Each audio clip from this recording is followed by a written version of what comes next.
Yes, mwumvishe ko ishami ryacu ryatoranyije kujya muri Tunisia mu nama y'ubuhinzi. Ndifuza kujya muri ruriya rugendo. Uratekereza ninde uzatoranywa? Hari umuntu waba ubizi? Ufite amakuru? Bose yavuze ko azadusanganya amahirwe ukazagenda mu. Nibyo, ariko ndatekereza ibintu byateganyijwe mbere. Nzo bazahitamo. Uratekereza ari inde?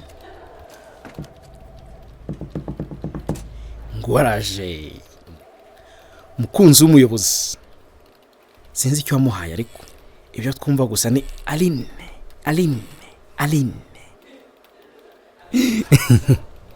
Nibiki ko mundeba gutyo? Arabizi ko utakwivanga muri gahunda z'abantu babiri. Naho wowe mukora ibiki yo muri mwenyine? Ndabizi ko ari ibintu bishyushye.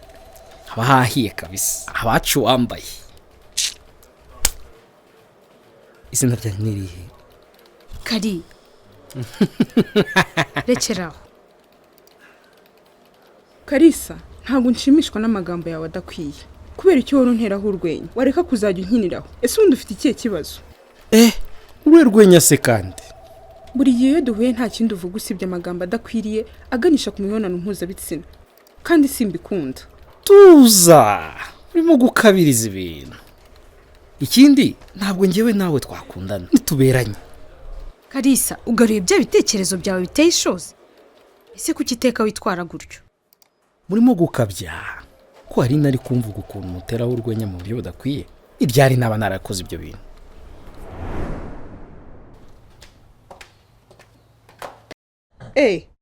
Kalisa, uracyari hano? Naho kwa mbere. Nizere ko uzaruhuka. Burya haruka abanyantege nke. Hari akandi kazi kanegereje mu rugo iri joro. Ahubwo se wowe bite? Hari gahunda ya weekend se?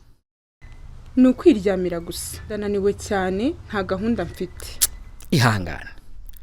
Yuza kuba warabyemeye, nari kuba naraguhaye massage nziza cyane. Kandi arasa nk'uyikeneye. Ari kuba ngukoreye massage umubiri wose ndetse n'imbere mu mubiri wawe. Umva, tubonane kwa mbere.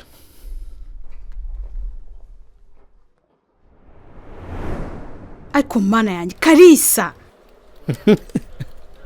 Ariko nzi kumasa. Kandi abakobwa barabikunda. Gusa uretse ko narindi gutebya. Kalisa, dore nanone ntabwo wumva. Utekereza ko ibyo bintu bituma mererwa gute? Ntabwo wagakwiye kuvuga abagenzi bawe gutyo. Ariko Kalisa ni umuntu mwiza. Ni umuntu mwiza rwose. Nuko rimwe na rimwe yigira umunyarwenya. Kandi nzi neza ko byabaye rimwe gusa. Byabaye kenshi.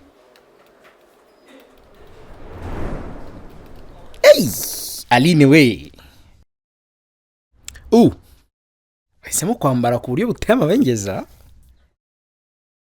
Gusa rwose ubanza umusore mukunda narahiriwe. Ibyo bintu byose ni by'umusore umwe. Dore umwana uhiye, dore umwana sha. Ibaze ko ambwira ko nambaye ikanzu mfashe cyane, umwana uhiye n'ibindi nk'ibyo. Kari, nta makosa ko kubona muri ibyo? Urabeshya. Ibyo ni bimwe mu byabaye. Byageze aho ntongera kubara. Mworoshye ibintu. Ntabwo nakwemera ko muma amasomo nkaho ndi umwana wo kurerwa. Murabyumva? Aline, wahisemo kunkuza isoni imbere y'abantu bose. Narimo kugerageza kugushimagiza. Ariko niba ari uko ushaka kumvugaho, urwo rugendo uzarujyanemo na sugar daddy wawe, twebwe tuzasigara. Kalisa, nabibabwiye ariko sinabibabwiye. Waba wumvise ibyo amaze kuvuga?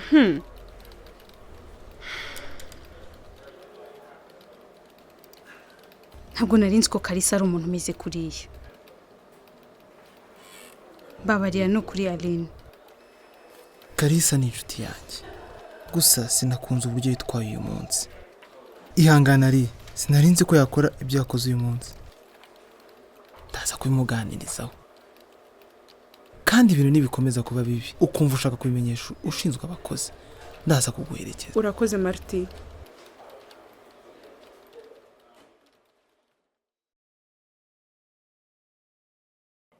Ukora ihohoterwa muri iyi video arimo kugerageza gushuka uhohoterwa akemanga ukuri kwe n'ubwenge bwe. Ibi bigamije gutuma atangira gukeka ko ibyamubayeho imbamutima n'ibitekerezo bye atari byo, bityo akitakariza icyizere. Ubu ni uburyo busanzwe bukoreshwa n'abahohotera abandi bagamije kubabuza gutanga ikirego kuri iryo hohoterwa rishingiye ku gitsina.